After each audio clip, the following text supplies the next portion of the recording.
Ladies and gentlemen, the Newton Nomadic Theater presents Story Slam.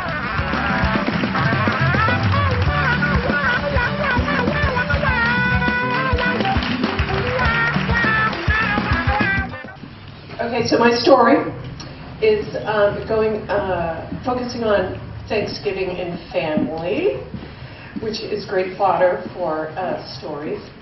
And I thought we'd go along really fabulous with the theme of that's when I thought it was a bad idea. I've been married 24 years, and what I've learned from being married to my husband is how amazingly different our perspectives are with our families. We can be amazingly defensive about our families and protective, and then amazingly have amazing clarity about the other person's family. For instance,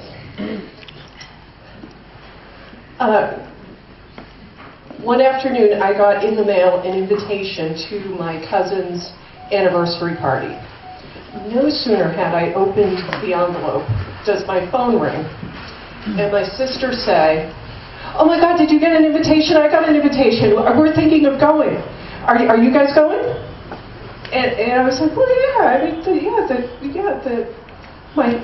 me, my husband, and the kids." And she's like, "Great, because we were thinking of going too. And what we also thought would be great is if we all went in the same van together.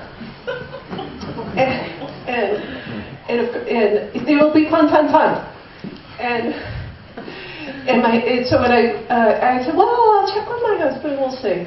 And so I checked with my husband. My husband's like, "Absolutely not. No, that never works, Kathleen. It never.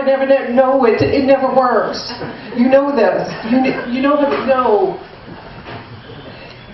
So I am lost because I have the fog of it's my sister. It'll be fun. So we end up going with the idea of the van reluctantly for my husband. The kids all have fun in the van. My sister and I get to chat, and like my sister and I had determined, it will be fun because my husband will be able to navigate, and her husband will be able to drive. My husband's like, no. So the trip to my cousin's house is a little over 3 hours. So that means we're all packed in a van. It's an hour out the Mass Pike. It's an hour south on 89. And then at about the 2.5 hour mark, we're on this country road strolling through Connecticut.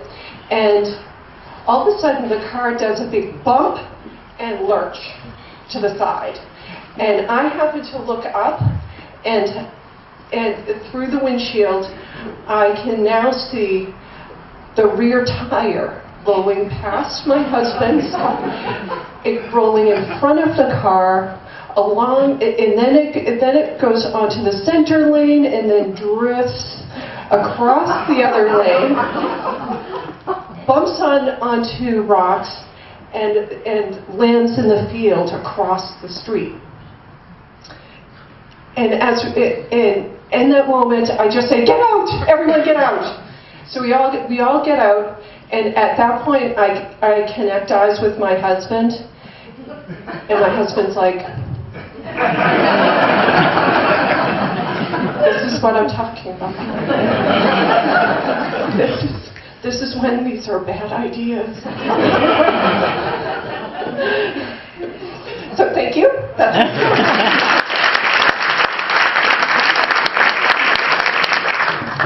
Thank you. We didn't plan it like this, but I have another winter driving story.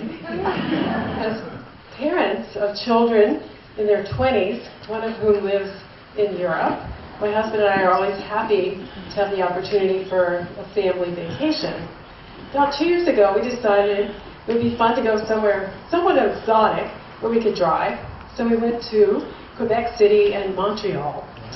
We were slightly worried about the weather in December, but we figured, okay, how bad could it be? And it really was fine at first. We made it to Quebec City. It was very cold but clear. We had a nice time walking along the St. Lawrence River. We actually saw the hotel where my parents had first met each other, the Chateau de Frontenac. But then we started listening to the weather forecast, and there was a big storm predicted for Montreal. So we left Quebec City early, hopped in the car, and were very pleased with ourselves because we beat the storm. It was the largest one-day snowfall in Montreal history. Okay, Montreal, not Quebec City, I'm sorry, not Texas or somewhere where it never snows, Montreal. So when we finally got the car back out to do some sightseeing, we decided to go up to the top of a hill and have a beautiful view of the city. As we're going up the hill, the car is kind of skidding, sliding, but we think, well, it's not so bad. They just haven't cleaned the streets very well. It is a Toyota Prius, which is a very light car, and it does not have four-wheel drive or any special snow equipment. I think the microphone's doing weird things here. Anyway, so we were going up the hill, and my husband floored it because we're about to slide backwards into a parked car, and we could smell burned rubber. But we made it to the park, had a nice time. The next day, we decided to drive back to Boston after a full day of sightseeing in Montreal. We were going to save money on the hotel. About 5 or 6 hours, 4 drivers, 3 of whom don't mind driving at night or in staying up late, so that's fine. We leave, it's snowing lightly as we get into Vermont. And it's a little harrowing on the highway. We decided, okay, we need to get out, walk around, and we stopped in Burlington, Vermont to have dinner. After we come out, it is still really snowing, the streets are white, and then we realized it's a bad idea to try to go to Boston that night. So we call a hotel, full, call another one, full. We finally find one that's about 20 miles down the road, which we're not happy about, but at least it's better than nothing. Now the way Burlington is laid out, at the bottom of the hill is Lake Champlain, at the very top is the highway. We get in the car, try to get up the hill, nothing doing. We're skidding, we're sliding, we're fishtailing. Finally, I get behind the wheel. The other 3 people are pushing the car. We go like a block. Finally, my husband says, let's go down the side street and come back out. Maybe we'll get some momentum that way. So after probably a good hour of this, we finally make it to the top of the hill. Then we have to get on the highway. But we see that there is a Holiday Inn. It's one of the places we called that said it was full. But I said, why don't I go in? Maybe they'll take pity on us. Maybe they'll have a room after all. And luck was with us. They did have a room, and we were able to cram in there 2 beds, 4 people, 1 tiny bathroom. But hey, we were out of the snow. We were safe. The next day, my husband, I woke up. I said, honey, when was the last time you checked the tires on the car? I don't know. What kind of tires do you have on the car? I don't know. Well, he set off for Sears to buy snow tires. He was not the first one in line. So, after that, we finally make it back to Boston. It stopped snowing. The highways are fairly cleared off. But now, whenever we go on a family vacation, we always check the car over, even in the middle of the summer.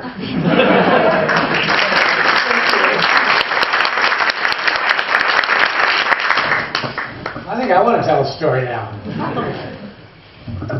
So, I'm not a lawyer, but I want to talk to you about a legal term. You probably have heard of this before. It's called statute of limitations. And it's kind of an interesting thing. It's kind of, it's an amazing idea. The idea is, if you commit a crime, even a very serious crime, and you get away with it, and you don't get caught, you don't get prosecuted for some number of years, then that's it. You can't ever be, prosecuted. Kind of a wild idea. Now, there's a couple of crimes that there is no statute of limitation. No statute of limitation for murder, I don't think. And there's another crime with no statute of limitation, and I am guilty of that, and I want to tell you this story. When I was about 11 years old, we lived in a house, a big house, a couple stories high, and then there was an attic above that, and up in the attic there was a little skylight window, and it didn't look like it, but I found out the skylight window opened, and it was small, but I was small, and I could get out the window, out on the roof. Now the roof is 3 stories up, it's really steep pitched, pretty dangerous place for 11-year-old to be out there. And you might ask, like, why was I out there? And it's because I was 11 years old and I could. That was pretty much the only reason. So I was out on the roof this one day, and I come in. All of a sudden, my mother's yelling down, yelling for me downstairs. I go downstairs, and she is furious. She said, "What were you doing on the roof?" Now, I don't know why, but I just looked her in the eye and said, "I wasn't on the roof." And she said, "I know you were on the roof." And I said, "I wasn't on the roof." Well then, she said, "Mrs. Hogan next door just called." Mrs. Hogan was the old woman next door.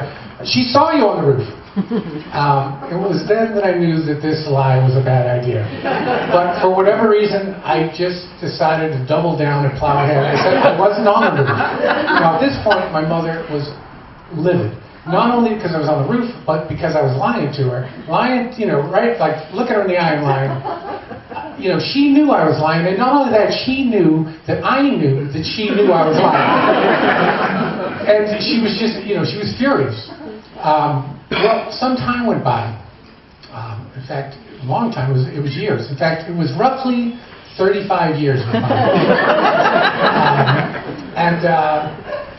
I was over at my parents' house for dinner with my brothers and sisters. It was Sunday night, a whole big family there, and everybody's gathering and telling stories, and my brother, Mike, who's actually here, he starts telling some story. He was in trouble when he was a kid and got away with something or other. My sister starts telling a story, and then, I tell some story when I was a teenager or whatever. And my mother's laughing, everybody's laughing, and she says, "Oh yeah, you kids, you're always getting into some trouble." She goes, "Remember that time you're on the roof and Mrs. Hogan called up?" And I laughed, and I said, "Yeah," and as soon as I said yeah, she jumped up. "I've been waiting 35 years for you to admit that you've been on the roof." So what I want to tell you is, you can go in that parking lot, like, smash the windows, steal somebody's iPod. You could go and, like, knock off the 7-Eleven. You could go steal, like, pickpocket a blind crippled kid or something. You get away with it, don't get caught for a couple of years, you're good. But you ever lie to your mother, there is no statute of limitations.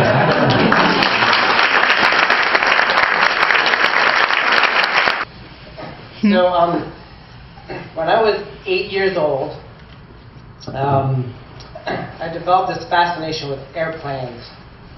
Loved airplanes. And my mom, she would take me to a local airport, a small little runway nestled right in the middle of town. Well, pretty much like right at the edge. At the one end of the approach end of the strip, where the planes would come in to land, there was a field, like a farm. And at the other end of the strip was a residential street, houses, sidewalk. And the one thing separating the runway from the street was this fence. And the best place to watch the airplanes, especially take off, was at the end of that runway. And I would beeline right for the end of that runway, stand right at the fence. It was really cool because the planes would like come right at you. At the last second, pull up and go right over your head. It was pretty awesome. But at that point, my mom decided, this would be a good opportunity to impart some words of wisdom. The kinds of words of wisdom that she would hope that I would carry with me all my life and hopefully keep me alive. So she got down and said, "Steve, I don't think this is a good idea." And I was like, "Well, why not? There's a fence." Well, my rationale was, a fence was there for a purpose, and it keeps things on one side, on that side, and keeps them from coming over the other side, and vice versa. Well, I heard those words many times. I would take my big wheel down the hill, and at the bottom would be a fire hydrant, and the last second I'd see how close I could get and whip around at the last moment. My mom would say, "Steve, that's not a good idea." Or I'd be like, there'd be a hornet's nest. I'd get out the hose. Steve, that's not a good idea. I made a bow and arrow. And I convinced my brother to stand on the other side of the field. You know, Dave, you catch the arrows, it'd be fun. Steve, it's not a good idea. So fast forward like 15 years. Just graduated college and living in Atlanta. Not much has really changed, except my mom isn't there to impart those words of wisdom on me. I had a roommate at the time. We met kayaking. It was basically a beginner class. There's a whitewater kayaking course. You learn how to roll your kayak, and you go out in the river, and you do like a class 1-2 rapids. And so we really got into it, and we got really good at it. We started, kayaking some of the biggest rivers in the South, like the Chattooga, the Green, the Ocoee. If you've seen Deliverance, run that river, can give you a mental picture. But it was crazy stuff. But I mean, I didn't feel like I was being reckless. We were safe, we were prepared, we were within our skill level. We took safety classes, did all this crazy stuff. So not once did, those red flags come up, and never once heard my mom's voice say, this is a bad idea. It was fun. That led to him and I, and we brought in another friend, a friend that I had from college, and we started sea kayaking. And we went out into the ocean, and that's a whole other world of different kind of risk. Big waves. We would go up the coast of Georgia and go paddling. It was a lot of fun. And one time we were out, it was during shark breeding season. We didn't really know about it, so we were out there. But there were thousands of sharks. But they were little sharks. They were like foot-long sand sharks. They bumped the bottom of your boat. I thought, I don't know if this is a good idea or not, but I really wasn't nervous. And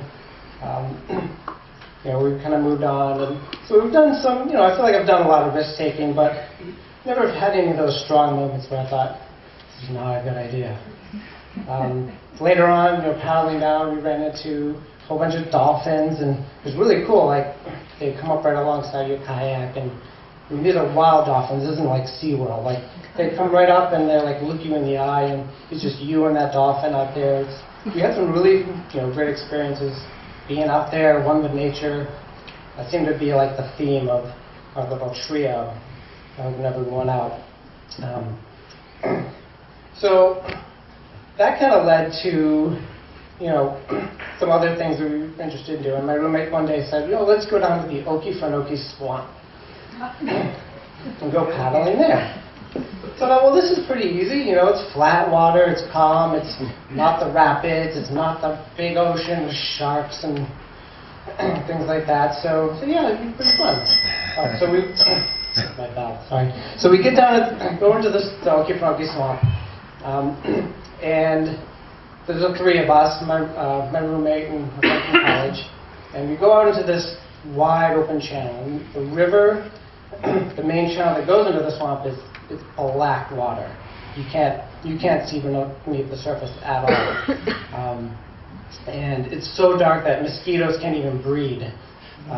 So there's no mosquitoes in the swamp, which is pretty cool. So our chance of getting bitten by a mosquito, nil.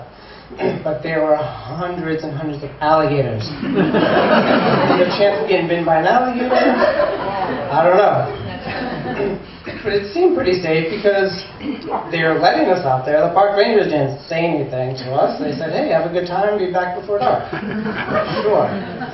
So we go out, we're paddling down the main channel, and there's all these big, giant river boats that take the tourists on. The tourists are up there with their binoculars, and they're looking around, and it's loud, the engine, and the smoke, and that's not the experience that we wanted to have. So we decided, sorry, rushing my story. So we want to be one with nature, so we kind of go off away from the boats and start to get into the smaller channels, and the mangrove forest, some marked trails, and we have lots of alligators, and they're hanging out on the logs. You can see their head poking up in the reeds. We stay at our distance. We get in the mangroves and it got really quiet because you're away from everything. And there wasn't that much wildlife. We saw fewer alligators and in them. And at this one moment, we're going through the mangroves. They're kind of overgrown over our heads. And we get out into this clearing. And we decide, okay, it's getting to be kind of late. I think we should head back. So the three of us, we're starting to turn around, and this one giant alligator pokes his head up right in the middle of our circle. And his head was probably about the length of my paddle head. And we'd seen big alligators all day long, so I'm guessing, it was probably a good 16-foot gator. So we said, we better just get out of here. So we turned around and started moving down back the way we came. And he came up and started to glide with us. And the channel got more and more narrow, and we were all getting nervous. And that's when I realized, I don't think this is a good idea. The first time I heard my mom's voice, this is bad. And he just kept following, the channel got narrow, and I think the gator was nervous too, and he just flung his head out, opened his jaws, swung his jaws across, and I could see teeth. And he went snap right at my roommate, and he had his paddle up, and his jaws just missed the end of his paddle. And then he just went under and disappeared underneath the black water. And I realized this is not a good idea.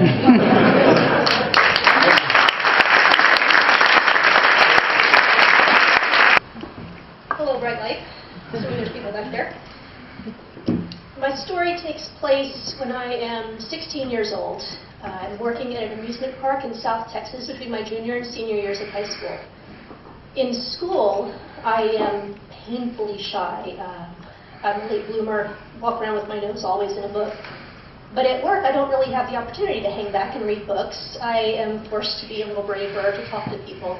And I become friendly with a coworker, a boy about my age from another high school. He doesn't know I'm a wallflower, and he thinks I'm kind of cute, and he asks if I'd like to go out with him one evening.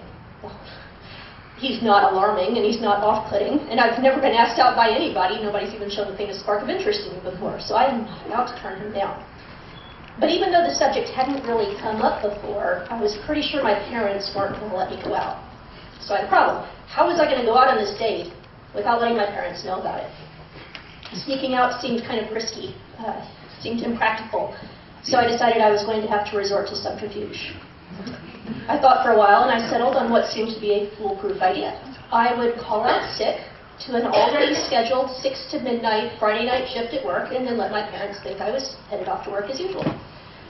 So when the day came, I called the employee line at the amusement park, and I left a message that I was very, very ill and unable to come in. I was very sorry. And I drove the car that I was allowed to use for getting to work to my date's house. We said hi to his mom, bye to his mom, and he drove us downtown in a gigantic black pickup truck. I mentioned this was South Texas. And we strolled along the San Antonio Riverwalk. We caught a movie, we ate some ice cream. It was very, very pleasant. I really enjoyed myself, and I felt very grown up, and I felt extremely clever. I was thinking maybe I should consider a career as a secret agent. Driving home from the date, my date took the wrong exit off the highway, and I looked at my watch and I realized that the detour that this was causing was going to get me back way later than my parents expected me to be back from work.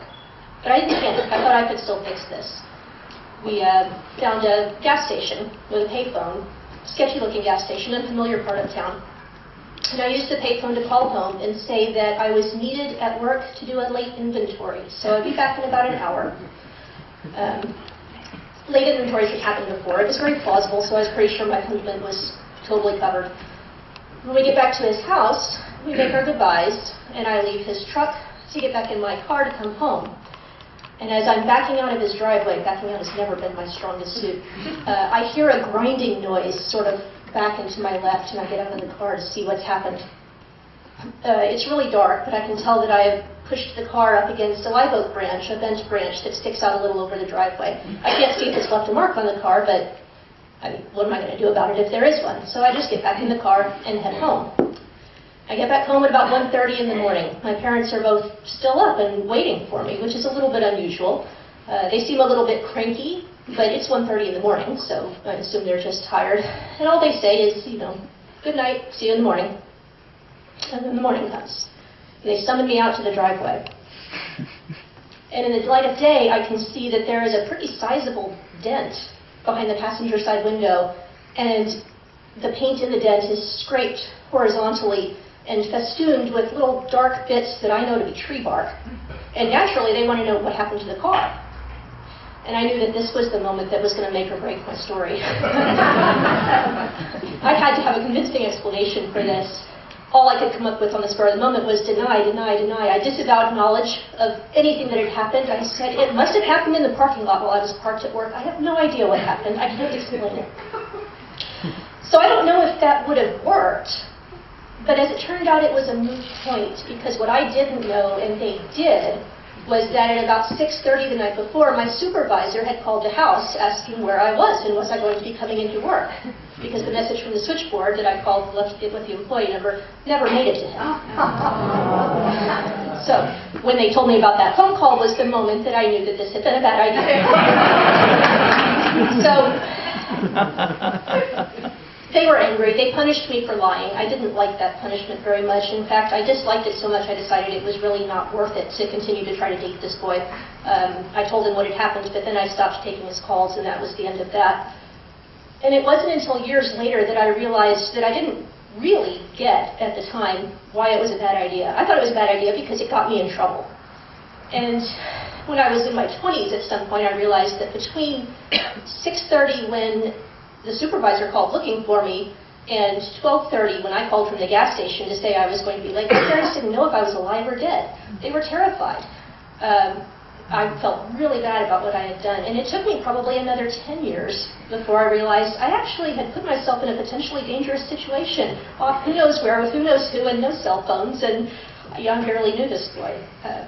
So I would like to say that doing such a stupid thing taught me not to follow through on bad ideas anymore. It didn't, but future stories will have to wait for future stories.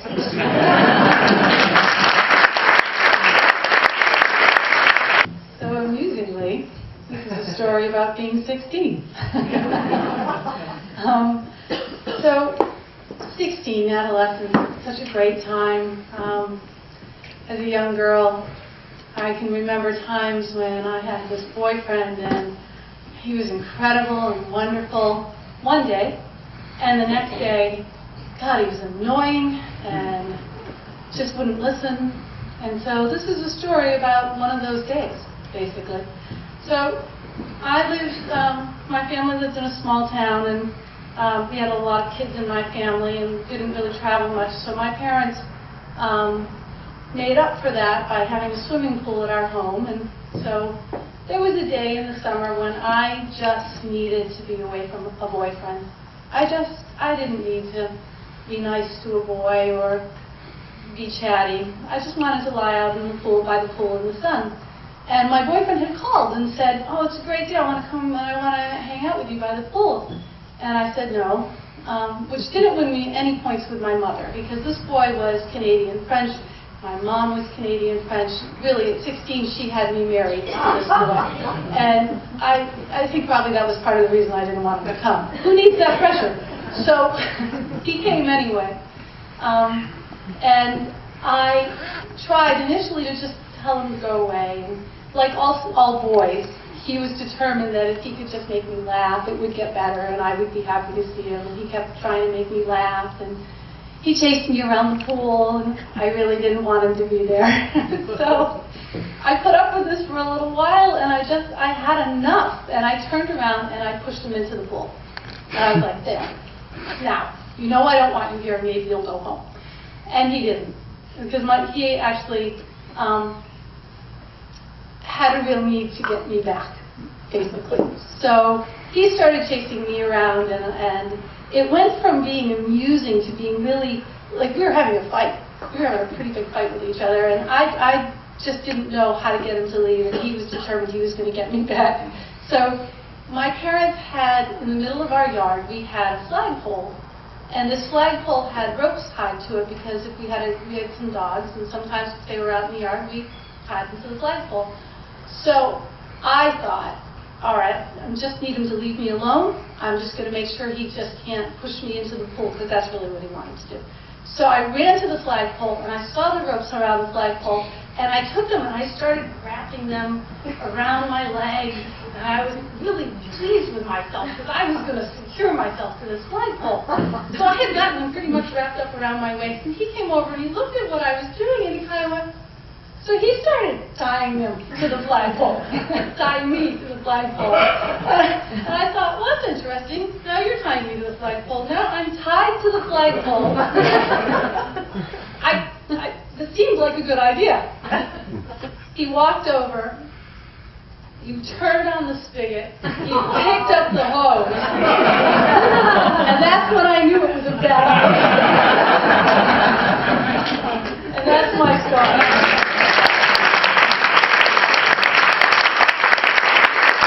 Okay, it's 1970, and I knew this guy who was an architect and a photographer, and he decided to buy some land in Nova Scotia. He was going to build a house. Well, it was 1970 and the height of hippiedom, and so he was going to do this off the grid. You know, it was all going to be done by hand, no power tools, and he was looking for volunteers to go up there and help him build this. Well, I had been a literature major. I just graduated from college, and I had never built anything. In fact, it took me half of my 6th grade to build a lamp that had 2 pieces of wood and 1 wire. I mean, we did have to bevel the corners, it's true. But, so I didn't know how to build anything. I had no experience. I'm not qualified for this. But I had been spending the last 4 years reading way too much, and I was up for a workout. So I said, sure, I'll go.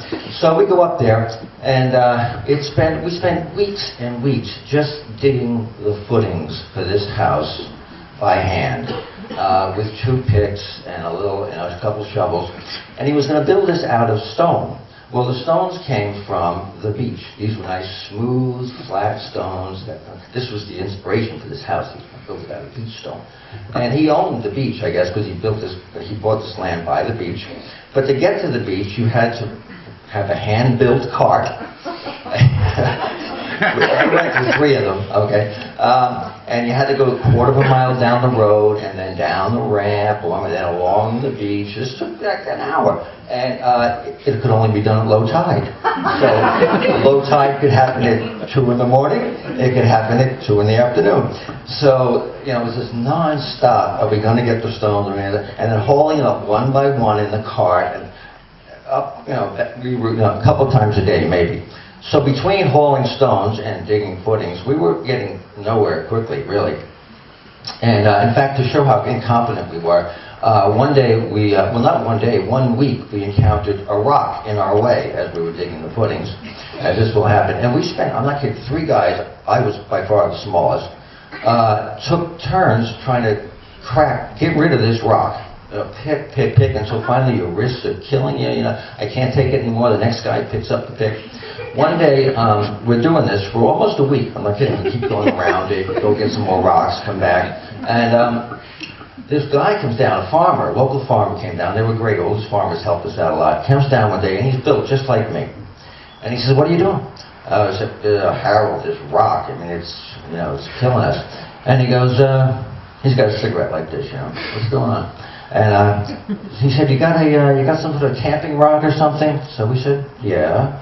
So he says, he goes over to the stone, he starts throwing dust, dirt on the rock, and he drops this camping rod on it, and we're looking at each other like, what is going on? And there's some mystical thing he's doing here. He's throwing sand on it, dropping the thing. I'm waiting for him to sacrifice some farm animals. How is this helping? He says, you have a pick? And we said, well, yeah, what's left of it over here? He says, what do you mean a pick?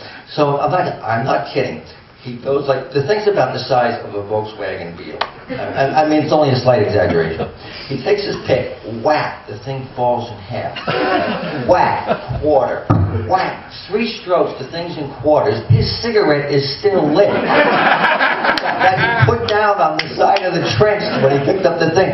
Well, what did you do? And he goes, Because every rock's got a fault in it, you just got to find it.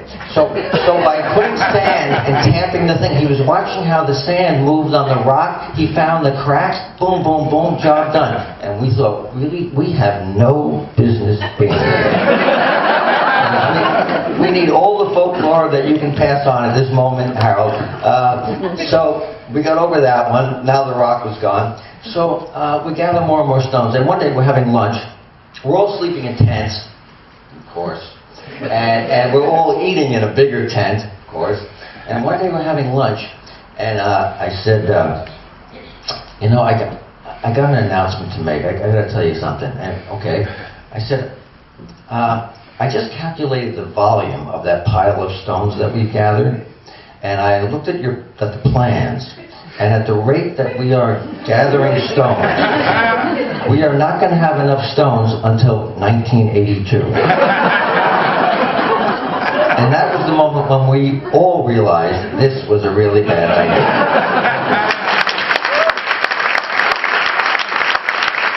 Okay, so this is kind of unbelievable because it's another run-in with the cops. Getting pulled over and such. So, anyway, is this at the right volume here? So when I was a senior in college, I had no idea what I wanted to do after graduation. And, you know, it seemed like everybody I knew was applying for jobs and going to job interviews and filling out applications for graduate school, and I was just completely lost, and I didn't know what I wanted to do. So I decided I would apply to work at Club Med. And maybe you've heard of Club Med. Club Med, it's a French all-inclusive resort where you go and, you know, all your meals are included and things like that. And I speak French, so I said, okay, I'm going to go spend 6 months on the beach. So I did that, and I went to Florida for 6 months. And my job was to take groups of French people to all the different attractions in Florida. So we went to Key West and Miami and things like that. But mostly we went to the Disney parks. Okay, so I've been to Disney World 60 times. I've been to Epcot Center 60 times, and I'm telling you, I know it like the back of my hand. So we had, you know, a big tour bus, a big luxurious tour bus with squishy seats and like 40 or 50 French people, and I was at the front with my little microphone and pointing things out and this and that, and it was fun. So we did that for a little while. And now, I'm going to date myself a little bit. It was 1991 and the Gulf War hit. So suddenly, you know, the numbers started to dwindle. It wasn't 40 people on the bus anymore. It was maybe 20, and then it was 10, and, you know, 5 or 6 people wanted to go to Disney World, and, you know, then our boss came to us and said, we can't, you know, justify this giant bus to go all the way down to Orlando, so from now on, you guys are going to be the tour guides and you're going to be the drivers. So we thought, okay, I guess, you know, we're going to have to drive too. One data point I forgot to mention is that they don't pay you very much at Club Med, okay, because your room and board is already covered, and it's like, you just need a little pocket money. So I think I made $500 a month or something, very little money. So just remember that for later, okay? So anyway, I'm driving this van full of French people. Maybe there are 5 or 6 of us or so, and it's such a boring ride. It's in Port St. Lucie. It's a straight shot down to Orlando, 2 hours on the highway, just like straight. And of course, I've got all these French people behind me saying, oh, well, in France, we drive so much faster, and I think you need to give it a try. So that's fine. You know, so I step on it a little bit, and suddenly, you know, I see the big lights flashing behind me. And that's when I knew it was a bad idea. Okay, of course, it was very exciting for the French people, because I don't think they ever, you know, lived this before. They probably saw it on TV a million times, right? They had the Dukes of Hazzard on TV in French, dubbed in French. It's the funniest thing I've ever seen. Anyway, it was very exciting for them, not exciting for me. So, you know, the officer comes around and can I see your license and registration and all that stuff. And I can't remember if I had to pay it on the spot or if I paid it later, but it was $150. And if you do the math, that was a big part of my salary. And I was like, oh no, I'm going to lose all that money. So, you know, I paid it and everything. You would think I had learned my lesson, but a couple weeks later, we were in the same situation, okay, because it was still a boring ride, driving to Disney World and everything, and then suddenly I see the lights behind me again, and I thought, okay, I don't want to go through this again. So somehow, just on a whim, I said to everybody in the car, I said, vous ne dites rien, je suis française, which means you don't say a word, I'm French now. Okay. Okay. They shut their mouths like that. They didn't say a word. And so I thought, okay, I have to go. I have to go with this. All right. So the police officer comes around, and that walk from the car to your window is an eternity, right? Waiting. what's going to happen, so I roll down the window, and I see your license and registration. Oh, monsieur, I am a tourist from France, I do not understand. And he's telling me, I need your driver's license. And I am at the hotel, I do not have the proper documentation. And I listen, and meanwhile I'm slowing down and trying to say things really loud so I understand. And I'm so nervous that I keep thinking maybe I should just like reach down in my purse and get my driver's license and just be done with this. But I knew if I'm going to be, it was already, I was in too deep, right? I have to go all the way to the end. So, a little back and forth, and finally, he let me off. He said, I'm going to let this one go, but I want you to know, here in the United States, we don't drive that fast, and you got to stick to the speed limit. Okay, merci, thank you, officer, I'll never do it again. And so finally, he left. I rolled up the window, and of course, everybody in the back is hooting and hollering, yeah, you did it, you're such a hero. And the thing is, I didn't do it to be a hero, right? I just was trying to save the money. So, but I was never so nervous, but it's kind of like, I've heard this like method actors, I became the person. Right? I think that for that moment, I was a French person on vacation. And I don't really have a grand finish to the story, but I do know that I'm being filmed now, so officer, if you're watching, I just want to say I'm sorry, and thank you for letting me off easy.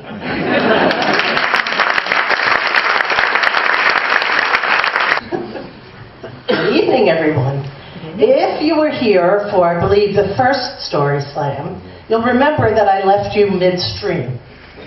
I left you in the middle of the Loma Prieta earthquake, making noise like this in our room, boom, boom. I was terrified. I had gone because my husband forced me to, even though I hated to fly. I went out there because he was speaking. I lived through the earthquake in my underwear. I went with him on a cruise to get off land where there was no earthquake and hopefully no tidal wave. I came back to the hotel, slept with 1,000 people, I told you all this, and then I told you that we had not rented a car. And that's where my story stopped. Well, that was a very bad idea. Because you couldn't get a taxi, you couldn't get anywhere from that earthquake. We finally got in touch with some friends who lived in Palo Alto, and we managed the next day, after sleeping in the banquet hall of the hotel, with 1,000 people who could have supplied the gas to the burning Marina District, instead supplying it to the banquet hall. We got out of there, stayed that night with our friends in Palo Alto, lived through a second earthquake of a 5.0 that evening, prayed not to stay off an airplane, but to get on one to get home. And we did. That's why we're here today. But that's not my story. That's my segue into my story, which is another time when my husband convinced me that I should go with him to a convention where he needed to speak. And this convention was in a state that's been mentioned several times this evening. The big old Lone Star state of Texas. Now you gotta know things are different in Texas from how they are in Massachusetts. If you go to a convention in Massachusetts and you are a spouse or even an attendee who has time off, you might be treated to a history lesson in Boston. You might see the Paul Revere house. You might learn how to arrange flowers, dip chocolates, but not in Texas. In Texas, they do things big. They teach you how to roll cigars. They teach you how to spit polish your cartridges for your shotguns. And they hold armadillo races. Roadkill, we call it. That's what they have down there, dead armadillos on the road. But they also have live ones that didn't cross. And they send a gang of people, mostly young Mexican men, into the fields to gather these armadillos This is for real, I'm not making it up. And they bring the armadillos to the convention, and a big, long box with dividers. And they have you line up, 3 or 4 at a time, and they give you each an armadillo. Just what you want, right? But, you know, it's better than arranging flowers. So I take my armadillo, and of course I have to name him. And I'm pretty sure it's a him, but how do you really know whether it's an armadillo or an armadillo? So I'm holding this thing, and I'm looking at it, and I'm thinking, well, all right, Dilly.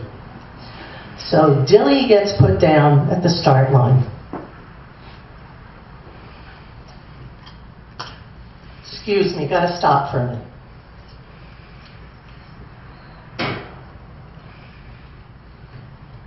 I pick Dilly up, put him down with the other couple of armadillos, and somebody takes a starter's gun. Boom!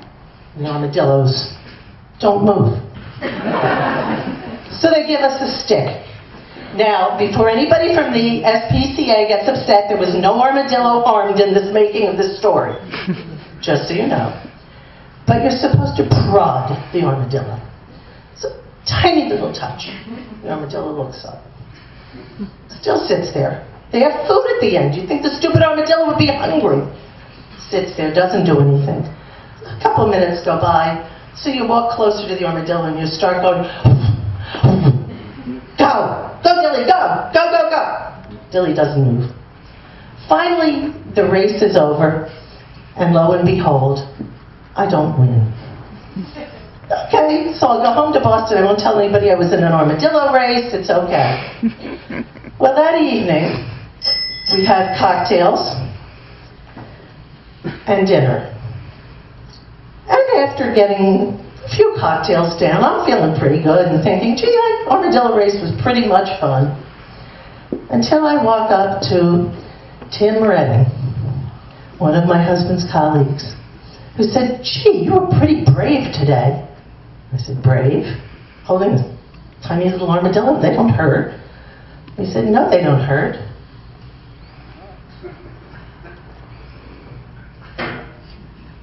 They just carry leprosy.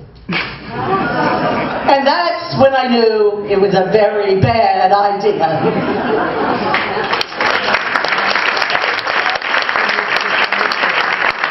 Yeah, well, this was a convention that had more than one bad idea. You know, when Jerry originally mentioned this topic, I thought, that's absurd. I've never had a bad idea in my life. And after wallowing in this self-delusory posture for a while, I thought, gee, I was kind of pick one. But I knew Sally was going to talk about the leprous armadillos, and I thought I would add a story that came from the same convention. You know, my mama didn't raise no stupid children. I was raised to be a good guy. I believe in the Proverbs, when in Rome, do as the Romans do. And as Sally said, Texas is a foreign planet. But I've been working at it for 20 years. I know these guys pretty well. And as part of the package coming to the convention, we're invited to a hill country barbecue. Now, I know about this ahead of time, but I say to myself, well, how does one be a Roman at a hill country barbecue? Well, I know bloody well how you do it. So I put on my jeans. I have jeans. I have snakeskin boots. I have got a real working Stetson. Sally has a white cowgirl hat. She has a fringed buckskin jacket. She has white boots with fringes. So we are dressed up. We are ready to go off to the hill country barbecue. And of course, we're going to meet with everyone in a room in the hotel before we head off to the hill country. So two of us, expressing real Texas sartorial splendor, walk down, open the door to the room, and that's when I knew this was a bad idea. Because as we walk in, we notice that the only people there dressed like cowboys are us. Everybody else is wearing shorts, flip-flops, like normal people. Well, my first thought is, I've been working with these people for a long time, but if they think I'm making fun of them, this is, after all, Texas, they'll shoot us. But then I think, no, they paid me to come down here, plus I'm speaking the next morning. Accordingly, the shooting me is unlikely, but there is an even more horrible possibility. Because I think about this picture and I think, somebody is going to take a photograph. They're going to send it to New Yorker, which will convert it into a cartoon, and the caption will be, "Spot the couple from Boston." That's my story.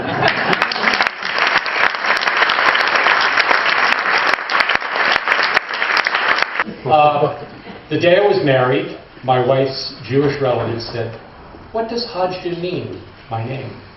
And I said, "Well, Hodge means pig in Scottish, and Don means town, so my name is Pigtown." And that's why I didn't tell you before we got married. Anyway, this is a bit more of a serious story. When my parents turned 85, they were living in Oregon, and I was here. And we realized that they just weren't safe where they were, and we had to do something. And we'd known that this day was coming for about 10 years. Every time we go visit, and the visits got more and more frequent because of the trouble they were having. We always tried to get them to look at other property, other situations, to look at long-term care facilities. They wouldn't go. We wouldn't get in the car. They'd go to a restaurant with us, but we couldn't get them to go and look. Couldn't get them to deal with this at all. And I remember being up in their attic. I'd stay for a week or two, working remotely on a computer, doing nuclear engineering over a dial-up modem, which is, that's all they had. So after several floods in the basement, one of them was, every time my son would go to visit them from college, he was going to Montana. So he could just drive there, like, these 16-hour drives. Every time he'd go there, my mother would call and say, "We're so glad that Stephen is here because we had another flood in the basement." And what we realized was that my son would take 45-minute showers, and that, my parents never used the water. They sort of tiptoe around it, at age 85. But my son would go and turn the shower up all the way and totally stress out the plumbing system. So the third time this happened, we said, we have to do something. But we couldn't get my parents to move. So finally, they went to church, and there was a big party for a friend of theirs who was 105. And the friend said, "Come visit me at my apartment." They went to look at the apartment. They fell in love with the place. This was one of those continuum care things. Very, very fancy. And my parents just loved fancy. They were originally from New England. And, Bostonian, Dad always dressed in Brooks Brothers. Every year he went to buy a suit at Brooks Brothers, and it was always the same design. And my mother would just go crazy. "You bought the same thing." Yeah. So we had about 20 of these things in the closet. But you get out to Oregon, and everyone wears shorts, and flip-flops. And so it turns out that when they went to visit the friend at this continuing care place, everyone was dressed up neatly. All the residents had neckties and jackets. My parents just loved it. So they said, "You got to come out here. You got to take us here. You have to get the contract signed. We want you here." So I flew out the 3,000 miles, and probably that year I'd gone out like 5 times. So we get in the car. Now, my father's paraplegic. He's got one of those huge wheelchairs, or he had one of those huge wheelchairs. And so we pull up to this place, and it's just gorgeous in a Pacific Northwest kind of way. These huge pine trees, cedar trees, glistening with moisture. The sun is out, the sky is blue, the mountains are in the distance. You can see all of this through the huge tinted windows of the continuing care place. And sparkling lawns. We go inside, and there's this beautiful cedar reception desk. And we're greeted, and my parents immediately start to say hi to their friends. Dad's wheeling around in his wheelchair to say hi to people. And I noticed in the corner, there's a string quartet setting up right next to the Steinway piano.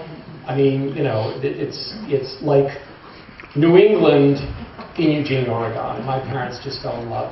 So we were greeted by the director of admissions. and she had this kind of phony Brahmin accent. It's like she couldn't quite pull it off. And I won't even try to imitate it, you can imagine.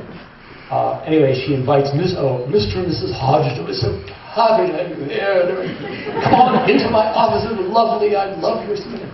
And she's, she shops apparently no place but Talbot's, And so my parents were just calling all over. And I was going to say like Peck and Peck, but nobody said it.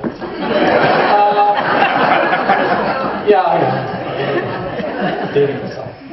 So we get in there and everything goes well. Oh, we take care of you for everything. You just sell your house immediately.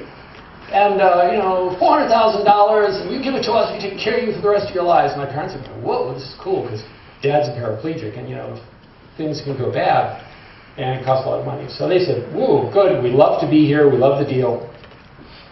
Well, you just have to pass the medical thing. So they pass the medical thing, they get an acceptance letter, sell your house immediately.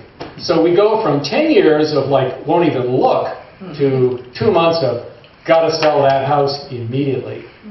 And I keep thinking, selling the house immediately. We got this letter, and we were too busy to sort of check it out to do the due diligence. Anyway, the house went very quickly. My parents called me up and said, "Whoa, the house just got sold. We're here for another 2 months before closing. Let's go up there." So I flew back out, and we arrive. And this is when I knew that selling the house quickly was a bad idea. At the beautiful cedar reception desk was the former admissions director. And she said, "Oh, Mr. Hodgsons, we're so glad to have you. Let me introduce you to the new admissions director." And the new admissions director had a New York accent. And he had a Yankees cap on his desk. And so there's not just one moment we realized this was a bad idea. It was so it was like falling down the stairs slowly. And he says, "Look, I just bought this place. It was almost bankrupt. We can't, 400,000 is not going to do it. I need $1 million." And so I said, "We got this letter." He said, "Nothing I can do about it. Sue me, it'll take 5 years." So, it turned out to have been a bad idea. And we discovered, slowly and painfully, it wasn't just like that. One of the great things about the Pacific Northwest, and I think about every place, is that people are wonderfully helpful. And the people who bought their house who had purchased the house, heard about this, and called them up immediately and said, "You know what? We don't need the house for another 6 months to a year. We'll just rent it to you on a monthly basis, for some reasonable fee, stay there and figure out what you're going to do next." And it all did work out. But beware Yankees caps and phony Brahmin accents.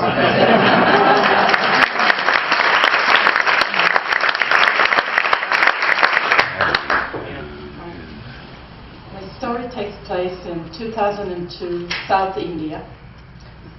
I was traveling with my boyfriend at the time, and we started in South India, in Sri Lanka, and we're working our way up north. We were going to visit some friends in Varanasi who were living there at the time. And sort of halfway through our trip, we decided to launch on this 3-day train ride, just to traverse the subcontinent and head north and make a headway, because it's a very, very large place and we weren't moving fast enough. So we're heading to Hyderabad. It's a Muslim city in India. And about 1:30 into the trip, the train stops, and it was the evening, and they said, "It's time, you can go get dinner or whatever, we're going to stop here for a while." And I don't know if you guys have been to India, but there's food everywhere in India, and all these food stalls and food people, all sorts. They just keep offering you stuff.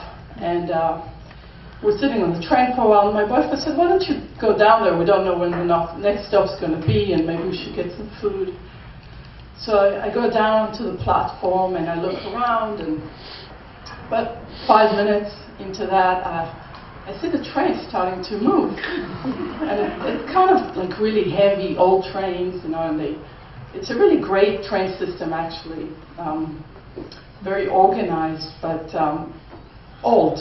And the train moves slowly, and people keep jumping on the train, you know, while it's moving. And I said, I better get on the train, you know, I don't want to miss the train. So I asked, is this going to Hyderabad? And they said, everyone's nodding, and I jump on the train, but I still have like a weird feeling about it.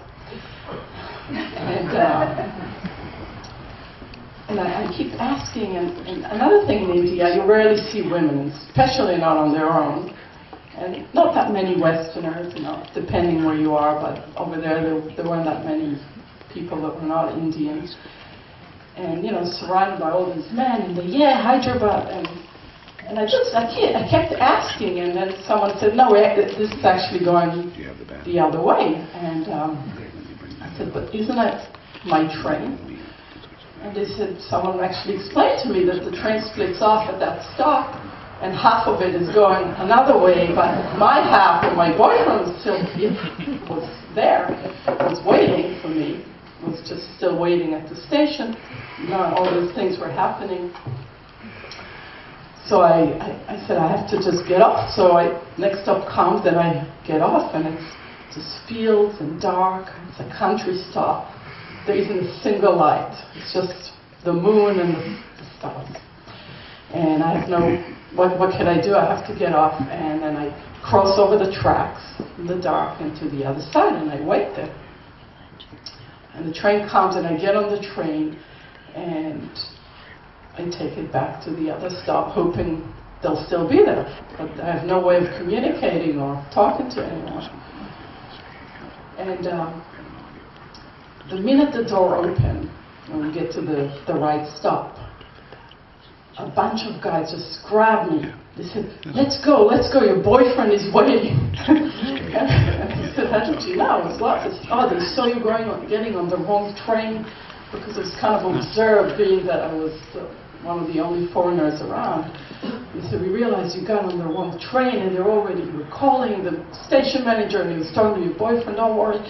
And they just grabbed me, and they ran through all the platforms and bridges and very elaborate infrastructure there. It's a huge, huge station. I didn't even realize how big it was. And we're coming off one of the bridges down the stairs, and me and like a bunch of guys, and my boyfriend's waiting, and everyone's hugging and dancing, and it was like being in a Bollywood movie. And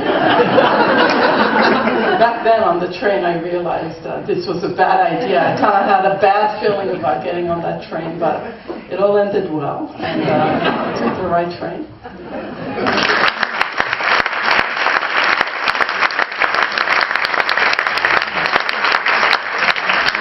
How's everybody doing tonight? All right, you guys are all part of this, okay? So when I put my finger up, I want you all to say, this is when I knew it was a bad idea. 1982. I'm 17 years old. And friends of mine tell me that they're opening a new Roy Rogers restaurant on Long Beach Island near my grandmother's shore house. Now, if I don't get a job on the shore, I can't go down the shore. I have to stay in Philadelphia, so I need to get a job. So I take a bus, 3-hour bus ride, all the way down Long Beach Island to put my application in the mailbox. I get there, the place under construction. I shove it under the door, it goes in a pile of sawdust. I'm like, yeah, it's a really bad idea. But they hire me. They call me up and they say, come on down to Atlantic City, and they give me the job. They hired me as a swing shift manager, which meant that I wasn't a real manager, but I was eligible for overtime. That summer, I ended up making like $600 a week. I was like the Toronto dump of Long Beach Island. Now, it wasn't all peaches and cream, because this is my first foray into management, okay, or manglement, as I like to call it, right? This summer, unemployment must have been about -20%, because every place on the island had a help wanted sign. A kid could get a new job every day if they wanted one. Beautiful beach day, nobody showed up. I asked the kid, hey, take out the garbage there, Jerry. And he basically gave me one of these, threw his apron down, and a half hour later I saw him across the mall at the Orange Julius, giving me the one-finger salute, making an Orange Julius. The only real employees this place had were the locals, because this was a shot at a full-time job, a year-round job.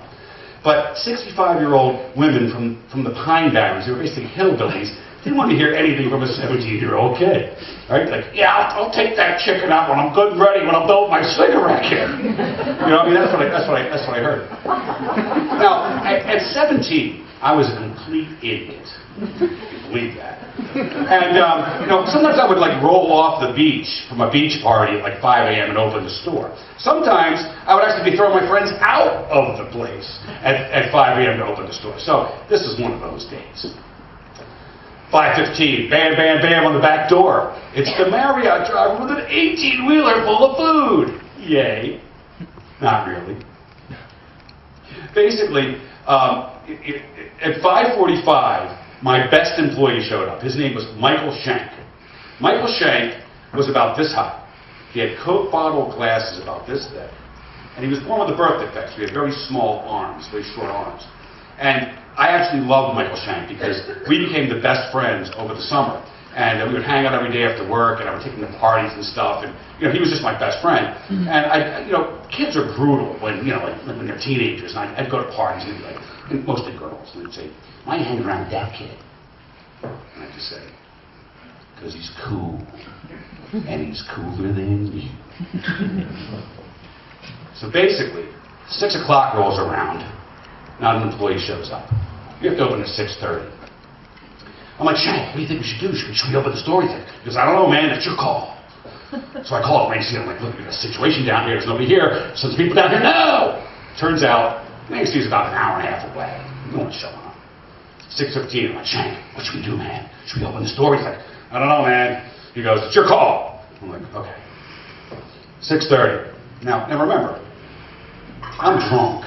I just drank like a pot of coffee, okay? I'm basically bulletproof. I'm like, Shank, open the store, man. We got this, right? We need like 8 people to run this store. It's me and him. Shank's like, yeah, okay. And, you know, kind of like, not really, you know. So he opens the door. By 6:45, the dining room is full of people waiting for food. Right? I'm on the back line like an octopus doing 6 stations. Shank's running up in the front, moving so fast, looks like a guy from the Matrix. I mean, literally, the place is melting down. He comes running back, and he's like, I don't know if we can do this, man. And I go, Shank, what do you think? Should we close the store? He's like, I don't know, man. It's your call. And he runs back up front. You know, he disappears in the garage. A few minutes later, Shank was back, and he walks back, and he's just like this. I'm like, what's the matter, bro? And he just puts his head down and he points out the window, the front window, and he goes, Casino bus! And that's when I knew this was a bad idea. Absolutely. Now, I didn't even see it coming. I didn't see it pull up in the lot. It must have beamed down like something from Star Trek. Literally, octogenarians on a phalanx were coming in through every orifice of the restaurant. They were coming in like stormtroopers. Basically, at this point, Shank's not talking to me. I mean, he's just like ignoring me. He runs back for like a handful of hash browns or something. And I'm like, Shank, like, what should we do? I said, should we close the store? And he looks at me. And this is the classic line I will never forget. Michael Shank, 1982, Long Beach Island, New Jersey, Roy Rogers Restaurant. He says to me, and I quote, he just looks at me and he goes, I don't know, man, but if we keep serving food, no one's going to believe we're closed.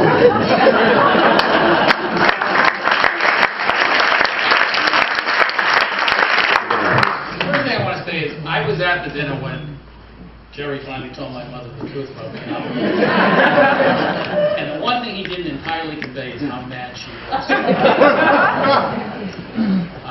The second semester of my second year in law school, I got a job working a full-time intern job at the Middlesex County District Attorney's Office.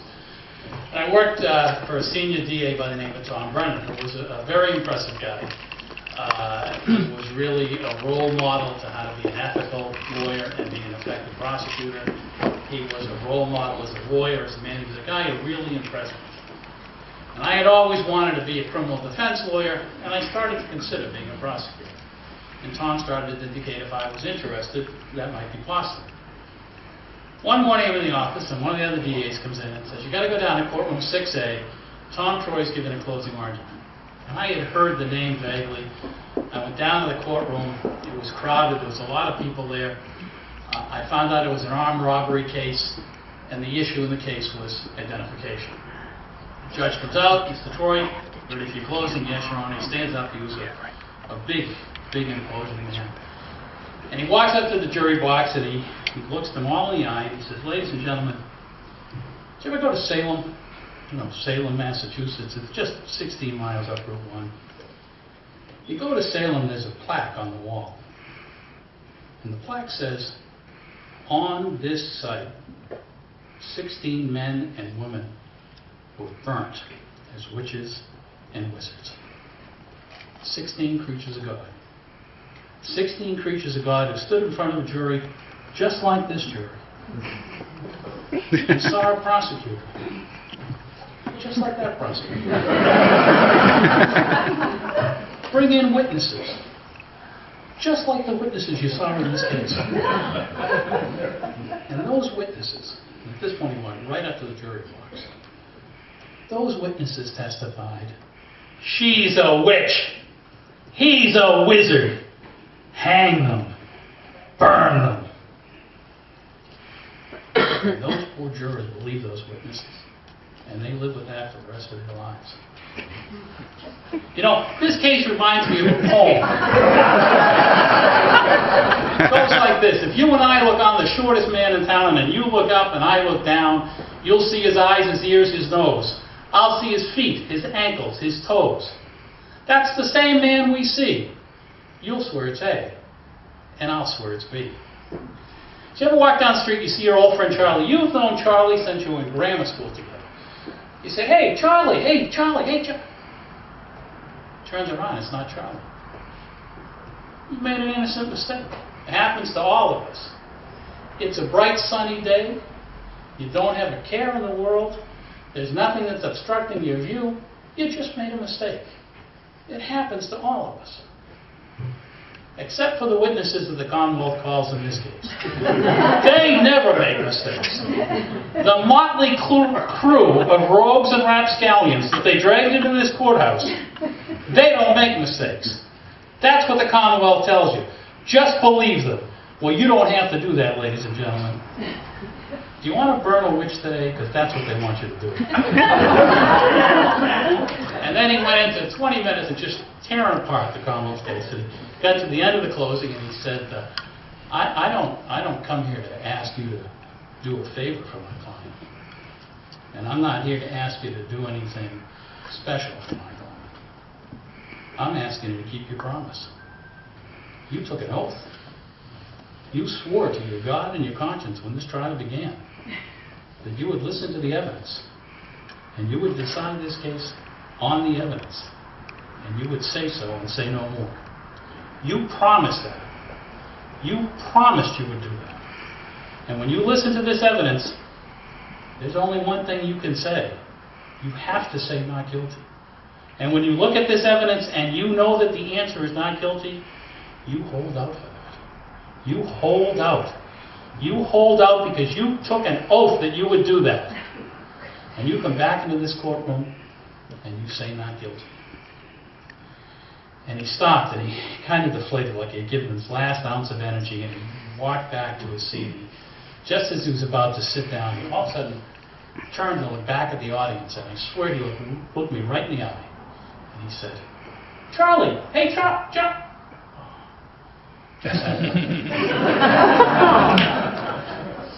That's when I knew this was a mistake. I was never going to be a district attorney. Hi. So yes, if the name sounds familiar, my husband is the guy who kayaks with alligators. He's the more adventurous one, I would say, of the two of us. But we've had our share of adventures together, and this story is about one adventure on a honeymoon to Hawaii. So we went to Hawaii on a honeymoon, and we wanted to spend some time relaxing, enjoying the beaches, but we also wanted to, get out in nature and do some hiking, maybe some kayaking. enjoy the beautiful scenery. Did some camping. We brought all our camping gear with us. And so we got there, we spent a few days at this lovely resort and, you know, ate wonderful meals and sat on the beach. And then we went to the island of Kauai and decided that we were going to hike on the Nepali cliffs, which are a very famous hiking spot. And what you do is you hike along the cliffs and you get to this beach, and that's where you camp. So we started out hiking, you know, beautiful day, we're in Hawaii, we're having a wonderful time.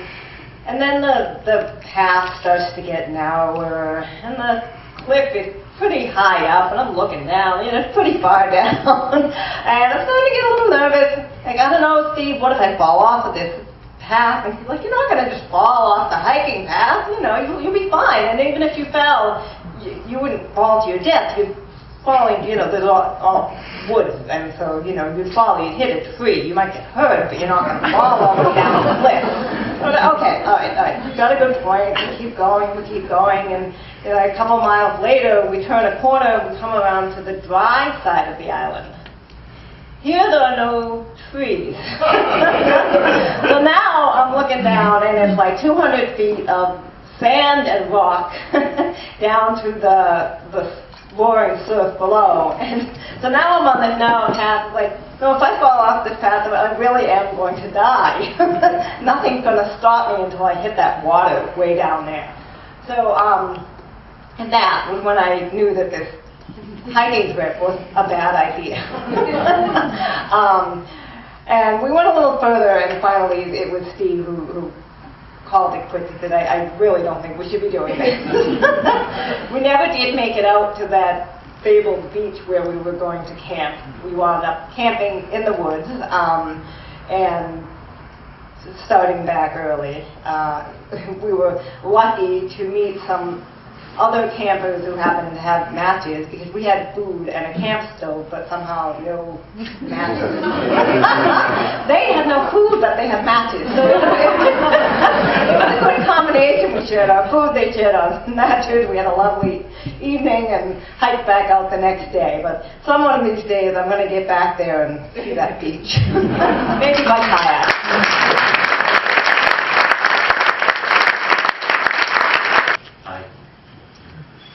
So when my husband and I decided to grow our family and adopt a second child, we matched with a birth mom in Louisiana.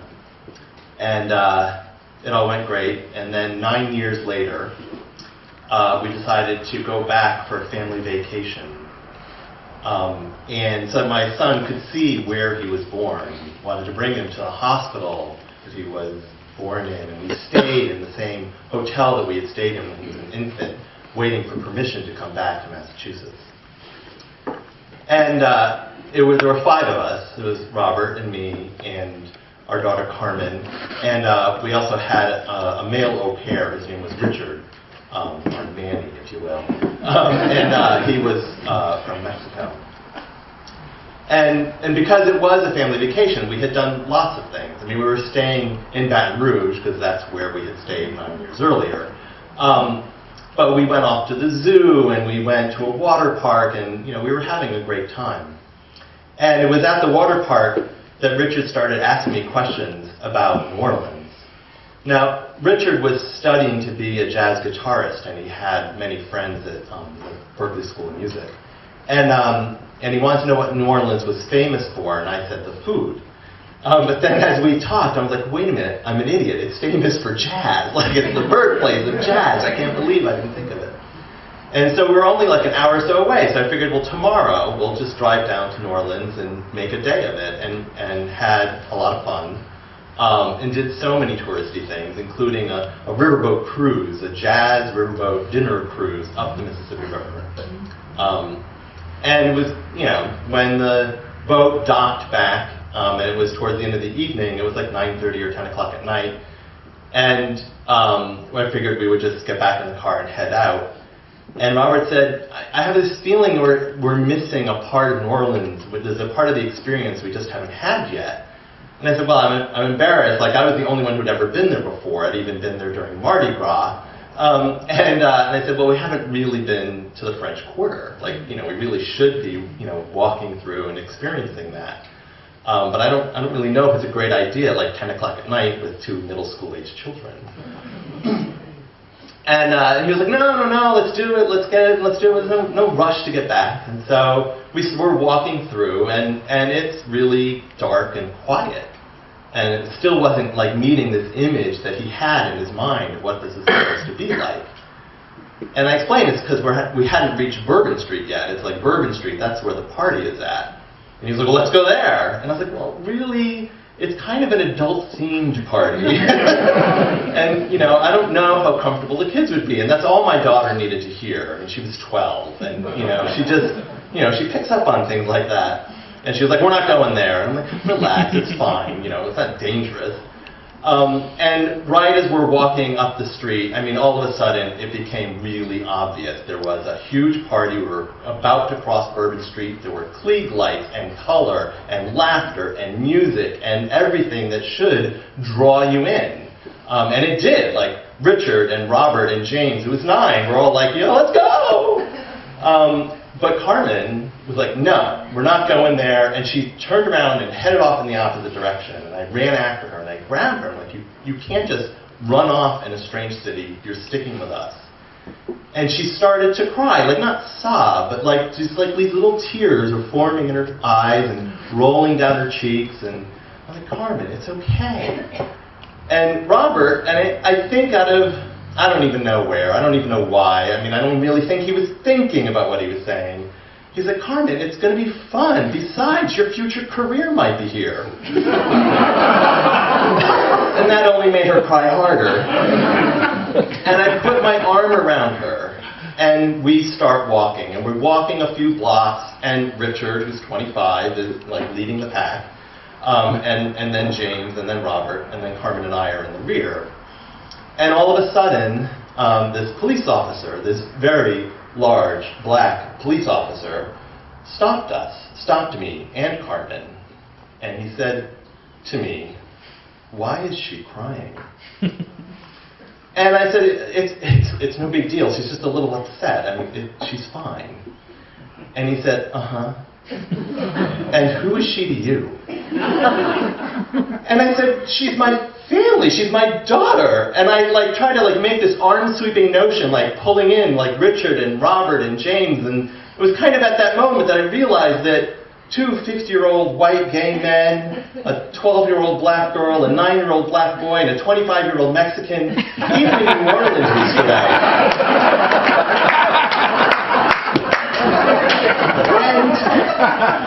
And it's just not something I was used to questioning. Of course this is my family, but it may not look it if you're a police officer. And he turned to my daughter and he said, and face to face, one-on-one, he said, Miss, are you okay?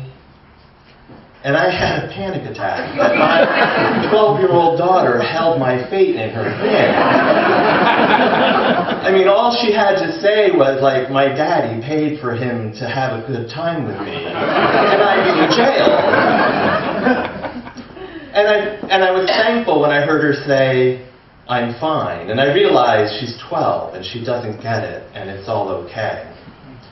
And we walked for a little while further, and then I went, this is dumb. She's upset. I should just bring her back. Why keep pushing this? And so I told Robert and James and Richard, go do your thing. Go have fun and meet us back at the car. And they did. And they had so much fun. And James had beads, and he bought a hat, and they were laughing. And we're getting in the car, and we're about to head out. And Robert turns to Carmen and he said, Carmen, what was going on back there? Why were you crying? And she said, maybe it's because my daddy called me a hoe. And I realized she got it. And I had been in trouble, and she let me off the hook. Thank you.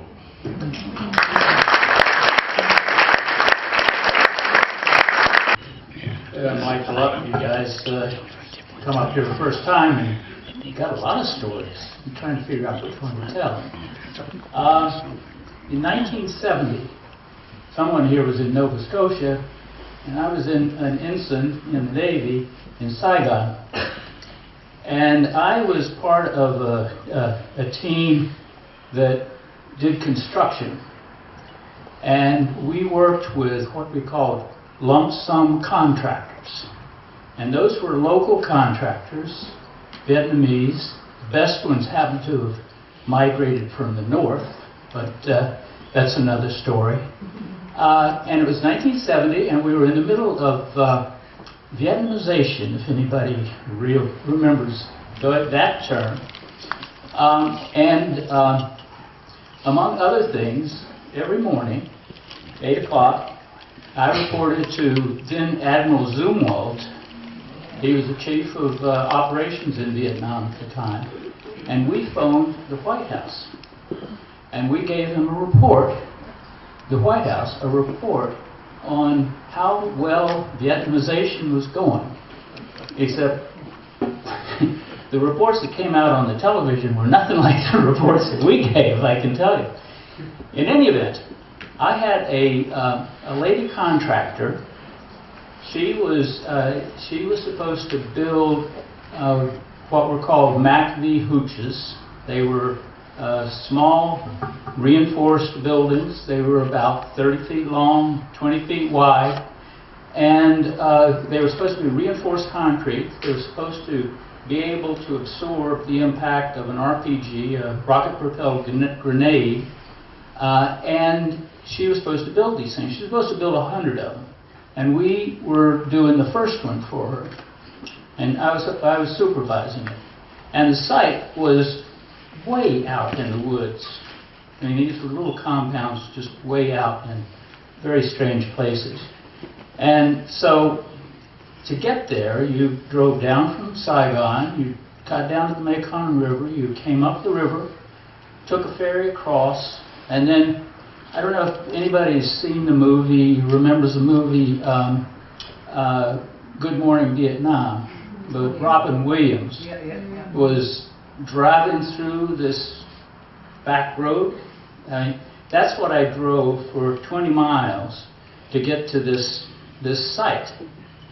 And the road was safe from about 8 o'clock in the morning to about 3 o'clock in the afternoon. And then after that, it was kind of very iffy. The last patrol went through, and then there were a lot of different factions on the road at that point in time. So I went out to the first meeting, this new contractor. This was her first job in construction. The week before, she had been in export-import. I can't tell you how she got the job, but in any event, she was out there at the job site. And I had a Filipino inspector, Rene. And Rene was assigned to the job. He was going to be out there all the time and during construction. So we talked about what we were going to do and how we're going to build this thing. And she said, I can't do it out of reinforced concrete because I can't get a concrete truck back in here. And she was right. I sort of said, that's true. And then you have to imagine this site. It's rice paddies.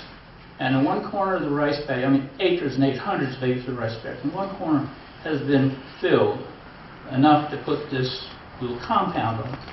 And there was a tree, and under the tree there was an old gentleman, and he had a pile of sand, and he had a pile of gravel, and he had a bucket of water, and he had a concrete mold. And he was going to make these concrete blocks.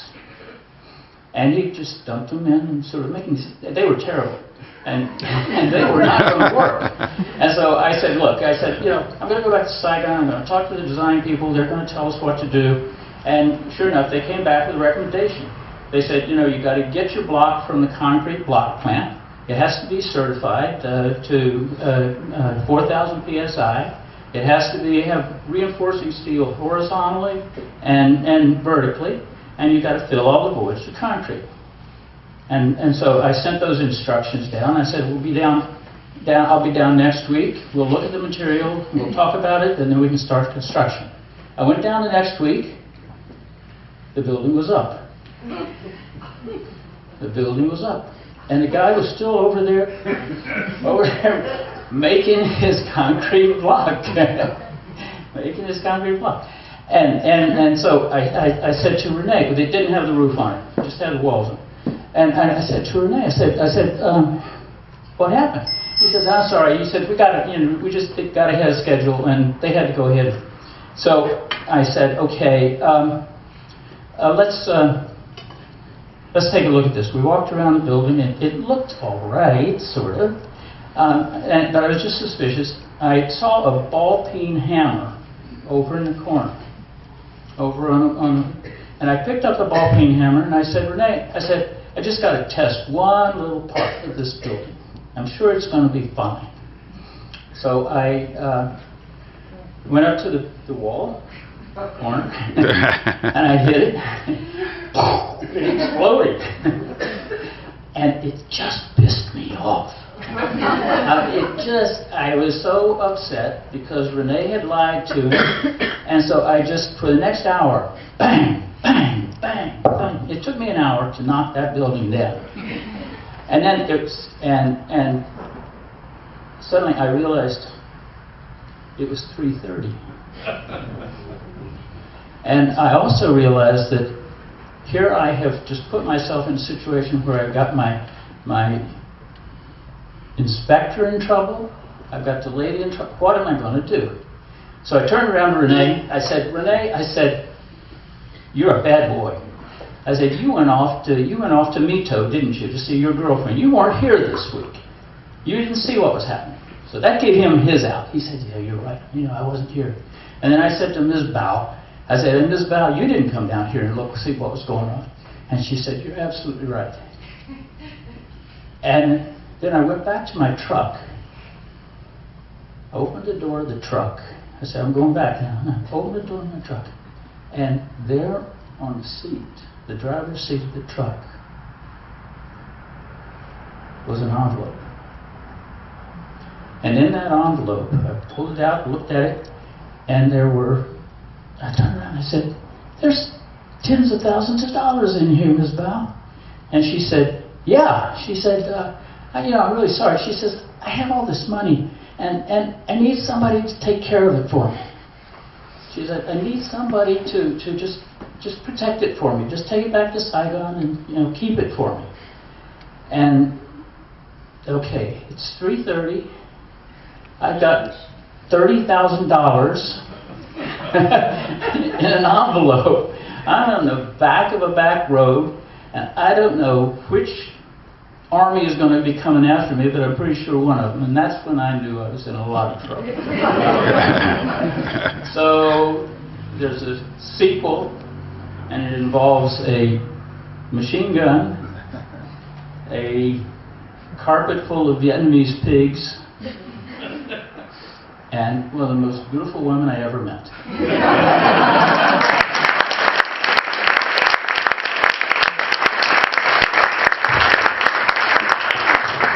Thank you. My story starts in the middle 70s when we were still in South Africa. I just finished my residency, and for obvious reasons, which is another story I suppose, we decided we couldn't stay there and we were going to emigrate to the United States. So this was around about July when we decided this was definite. And I came over in about September for an interview at the various hospitals. And I had interviews arranged in Boston, in Houston, Chicago, San Diego, and San Diego. And I arrived in Boston, and I decided that this was for me. I went nowhere else, went back to Johannesburg, and said to my wife, excuse me, we are going to the United States, and we're going to Boston. She said to me, well, what is it like? She couldn't come because we had a brand new baby. He was a couple of months old, and she couldn't leave him and bring him with us, so I had to report everything back. Now remember, in the 70s, you obviously know there was nothing like internet. In addition to which, in South Africa, there was no TV. So TV only came to Johannesburg in 1976. So prior to that, you got all your news either from World Book or Encyclopedia Britannica, or maybe if you read National Geographic, you'd learn what was going on. So she said to me, what was it like in Boston? I said, it's great. She said, what about the weather, September? I said, it is absolutely beautiful. Remember, where I came from, weather was a homonym and didn't mean anything like it means now to you. Also, for example, the anomalous expansion of water was a theoretical concept. It didn't happen. Okay? The only difference between winter and summer was in summer we played cricket and in winter we played rugby. Otherwise there was no difference. So what's the weather like in September? It's great, it doesn't change. How much can it change? A little bit warmer, a little bit colder? No big deal. Okay? So a few weeks later, in those days we got our green card within 6 weeks. We arrived in Boston in January in the middle of a snowstorm. We came direct from Johannesburg to New York. No one ever told us it would be better to fly from Europe to Boston. That was obviously really intelligent. We had to go through New York. So we arrived in New York in the middle of a snowstorm. Oh, I'm all excited. Snow, it's terrific. What is snow like? Well, haven't you seen these pictures, postcards? On top of mountains, pretty women and men, sunglasses, skiing. Snow is terrific. Okay, it's going to be great. We're going to see snow. Never having seen it or touched it in our lives. So we arrive at JFK, and now we've got to go from New York to Boston. And I've got no money, or very little money, and I've got a $10,000 bank check. That's it. In addition, we have tickets from LaGuardia to Boston on those days on the Eastern Shuttle. So we go from JFK to LaGuardia to get the Eastern Shuttle. We arrive, the shuttles have been cancelled because of a snowstorm in Boston. So the taxi driver says to us, he doesn't care, we'll take you to Penn Station, you can take a train to Boston. So in the train, in the cab we all go, 5 of us, 3 little kids, myself and Carol, and luggage to match, and we go to Penn Station, only to find I don't have enough money for a ticket.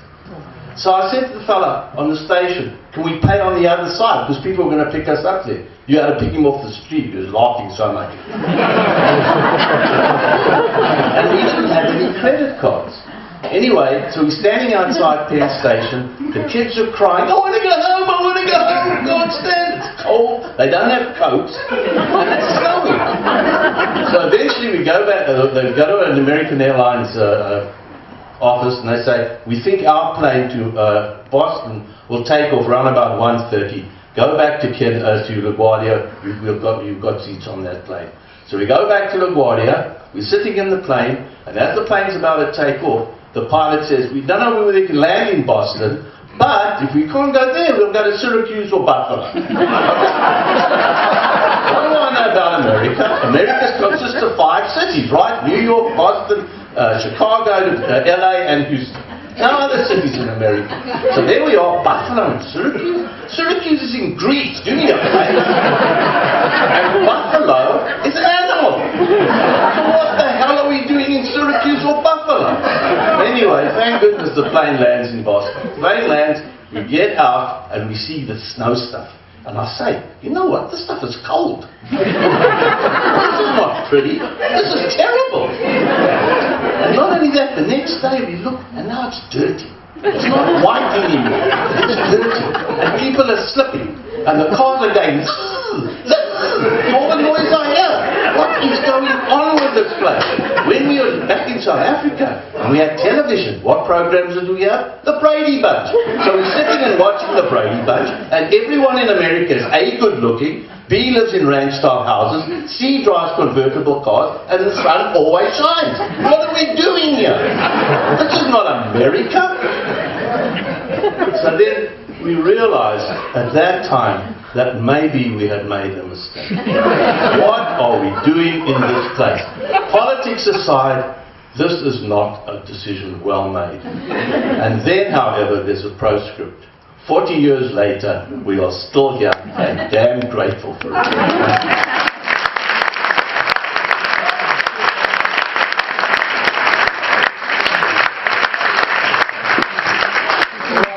Great night of stories, and you know, I love this event.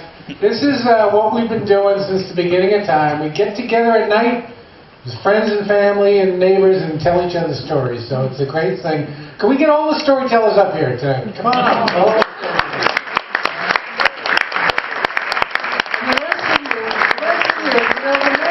The next story song. Come on back and tell a story. There's a story in every one of you. I know. So can we get a hand for the storytellers?